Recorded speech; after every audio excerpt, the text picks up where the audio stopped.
For years I have observed New Testament churches welcoming singers and singing ensembles into their community without evaluating their doctrine.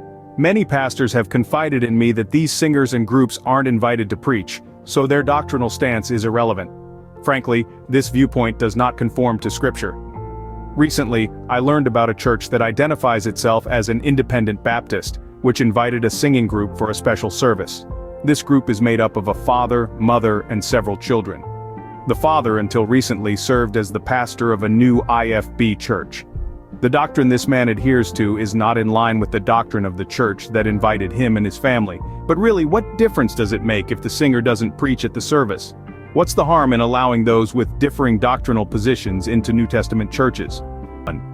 There is harm in the choice of songs. No singer selects songs they disagree with. They will choose songs that fully align with their doctrinal stance, regardless of the church's doctrinal position where they are singing. There is harm in the fellowship.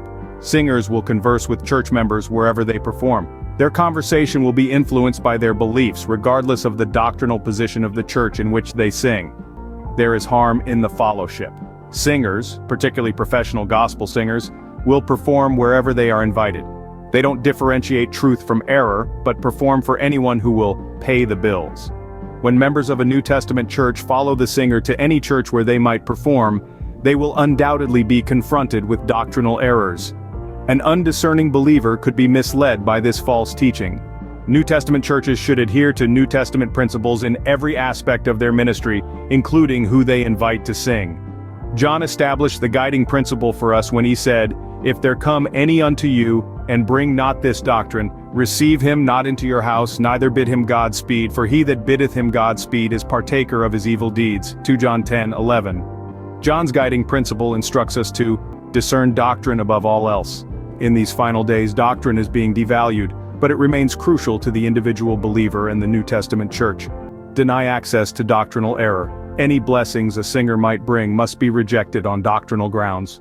Not support doctrinal error. Don't listen to their music, don't buy their albums, don't pray for God's blessings on their ministry, not participate in their error. By supporting singers in doctrinal error, we are endorsing doctrinal error. We are complicit in encouraging others to persist in doctrinal error, and we will pay the price for it. Ultimately, we will be held accountable to God for our involvement and association with doctrinal error.